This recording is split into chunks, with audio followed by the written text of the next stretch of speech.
వారు వారు థియేటర్ యజమాని కాదు. ఇక్కడ బాధ్యత అల్లు అర్జున్ గారు ఎక్కువ బాధ్యత ఉండాలి. రైట్ వినోద్ గారు, అయితే ఇక్కడ వస్తున్నటువంటి ప్రశ్న ఏంటంటే, వినోద్ గారు కళ్యాణి గారికి తెలిస్తే అల్లు అర్జున్ గారికి ఇంకెంత తెలియాలంటున్నారు కదా. తెలియాలండి, ఆయనకి సామాజిక స్పృహ ఉండాలి, మీకు ఉండాలి, నాకు ఉండాలి. కాంగ్రెస్ కక్షపూరిత చర్య కాదు అని మీరు అంటున్నారు కదా. మరి అలాంటప్పుడు నాకు క్వశ్చన్ అండి, ఇక్కడ గురుకులంలో తాండూరు దగ్గర ఈ రోజు అయినా ఏదైతే ఉందో గురుకుల పాఠశాలలో జరిగిన దానిలో అప్పుడు ఆ ఇన్సిడెంట్ లో పిల్లలందరినీ తీసుకురాకుండా ప్రతిపక్ష నాయకులు వెళుతుంటే వెళ్ళకుండా విషాహారం తిని బాధపడుతున్న వాళ్ళకి ఏదైతే వీళ్ళు వెళ్లి న్యాయం చేయాలి, వీళ్ళు వెళ్లకుండా వెళుతున్న వాళ్ళు కూడా అడ్డగించి పిల్లల్ని బయటికి రానివ్వకుండా ఎందుకు చేస్తున్నారు అంటే అది సామాజిక బాధ్యత కాదా? అది మంచి పని కాదా?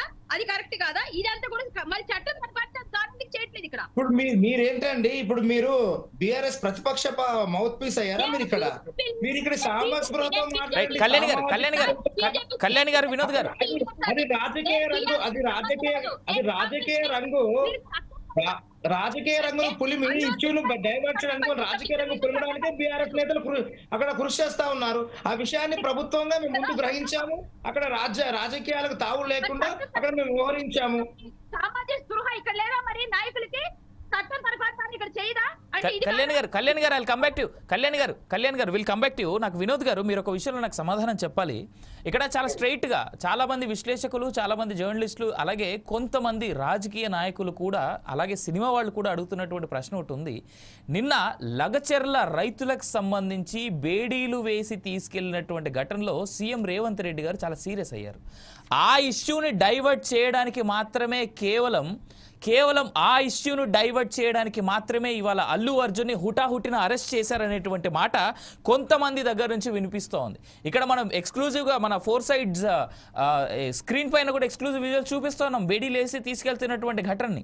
సో ఈ అంశాన్ని రాష్ట్ర వ్యాప్తంగా పెద్ద ఎత్తున ప్రజల్లోకి వెళ్లకుండా డైవర్ట్ చేయడానికి ఒక స్టార్ని వాడుకుంటున్నారు ఇవాళ అనేటువంటి మాట కాంగ్రెస్ పార్టీ మీద వినిపిస్తోంది. ఇటు పోలీసుల అత్యుత్సాహానికి కూడా కాంగ్రెస్ పార్టీ వంతు పాడుతోంది అనుకోవచ్చా వినోద్ గారు?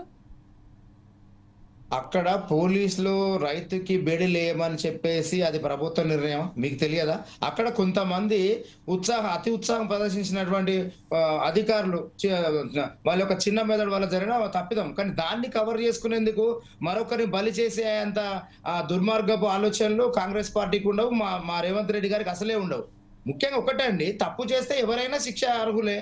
అందులో పెద్దవారు చిన్నవారు అనేది ఎక్కడదని చూస్తారు మీరు? అల్లు అర్జున్ గారు నాకు ఇష్టం అండి నటుడుగా, కానీ అల్లు అర్జున్ గారి వల్ల ఒక ప్రాణం పోయింది, ఒక నిండు ప్రాణం పోయింది. ఆ పసి ప్రాణి కూడా అసలు బయట అంటున్న వార్తల ప్రకారం చనిపోయాడని చెప్తున్నారు. ఇక సినిమా దెబ్బతినని చెప్పి అతనికి చికిత్స పొందుతున్నాడు, అసత్యపు వార్తలు ప్రచారం చేస్తున్నారు కూడా బయట ప్రచారం నడుస్తా ఉంది. ఆ అబ్బాయిని ఎందుకు చూపించారు ఇంతవరకు? చికిత్స పొందుతూ ఉన్న అబ్బాయిని ఎందుకు చూపిస్తలేరు మరి ఇట్లా మాధ్యమాలలో? మా అబ్బాయి మరణం, అసలు ఆ అబ్బాయి చికిత్స పొందుతున్నా లేదా మరణించాడు అనే దాని మీద కూడా అనుమానాలు ఉన్నాయి ప్రజల్లో. ఆ అబ్బాయిని చూపించమని కూడా ఈ 4 sides టీవీ తరఫున మేము డిమాండ్ చేస్తా ఉన్నాం. తప్పు చేస్తే ఎవరైనా ఒకరండి, తప్పు చేస్తే తమ్ముడు తనవాడైనా ధర్మం తప్పని వాడే పోలీస్, తమ్ముడు తనవాడైనా ధర్మం తప్పని వాడే పోలీస్ పని పోలీస్ చేసుకుంటా పోతుందండి. అక్కడ ముఖ్యమంత్రి గారు, హోంమంత్రి గారు జోక్యం ఉండదు, చట్టం మాత్రమే తన పని తాను చేసుకుంటూ పోతుంది. రైట్. అయితే కళ్యాణ్ గారు మిమ్మల్ని అడగాల్సినటువంటి ప్రశ్న ఒకటి ఉంది. మీరు ఇందాక